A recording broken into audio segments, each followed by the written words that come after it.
and God gives him just what he needs, or at least his father did at the time.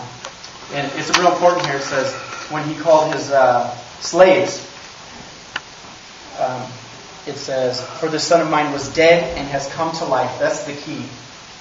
You know, sometimes we come to God or come to a realization about things, but the really important thing to the father at that time is that this guy came to life. He was dead. He was dead in his sins. He was dead in his trespasses and everything. But because he had a change, he said he's alive. And that's the story, right? The end. Let's pray. No, because that's just the beginning of the story. That's just the beginning of the story. And so there's a big party going on, of all things. There's a big party going on, and older brother's out working. He's working and toiling and doing all these things. Now remember, it says he gave his inheritance to both of them. Right? He gave the inheritance to both of them, and said that earlier. And so, but he has his inheritance, but he's still working. He's working the farm, he's taking care of the cattle, he's doing everything his father commands. He's the perfect child, raised in the perfect environment to follow all of his dad's ways and whatever else it is. And so he's working hard. He comes back and there's music going and people are dancing and there's a big party going on. He's like, "Wow, what's happening? What's going on here?" And he goes to show up to the party and he's like, "What's up?" And the servant says, "Hey, your brother's back and they're throwing a big party for him." What? And he gets angry. He gets really angry. And you begin to see his true colors.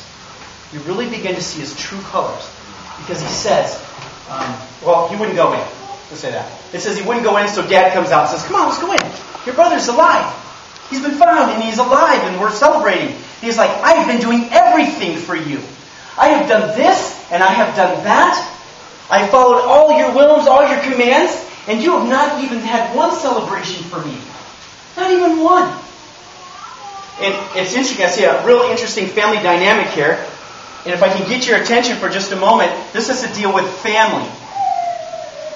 Because how often do we have a brother or a sister or a mother or a father that ticks us off because they're not living the way we think they should live? Right? They live a certain way that we say, they should not be doing that stuff. I mean, family's been one of the hardest things for me. I have sisters and brother that you wish they would go the right way, but they're doing the exact opposite. Into drugs, into these things, and you talk to them, and they get baptized, and they go off and do their own thing again. And I'm like, what is their problem?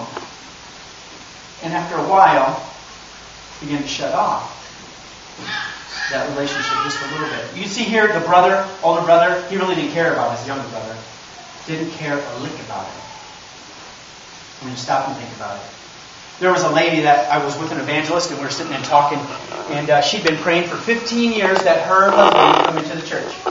Well, evangelist was there, her husband got all excited, but then she started to wedge herself in between this guy and the church. And so we sat down and talked to her. I'm like, "What's going on?" And it comes out she really didn't want him there. She really didn't want him there.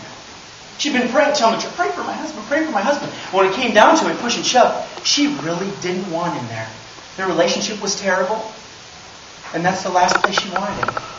And all we said was, "How dare you? How dare you do that?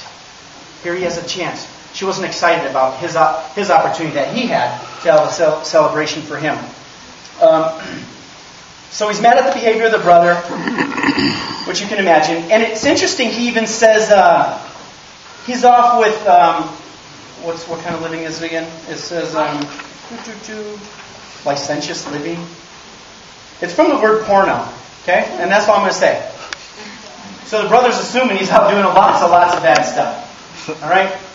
So he's just assuming that. He's made a judgment on his brother, and he's really not worthy, not deserving of it. Doesn't care.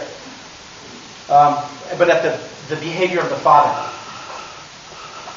Now stop and think for a moment of yourself being like this brother who says, "I've actually been working. I've actually been investing myself in the church.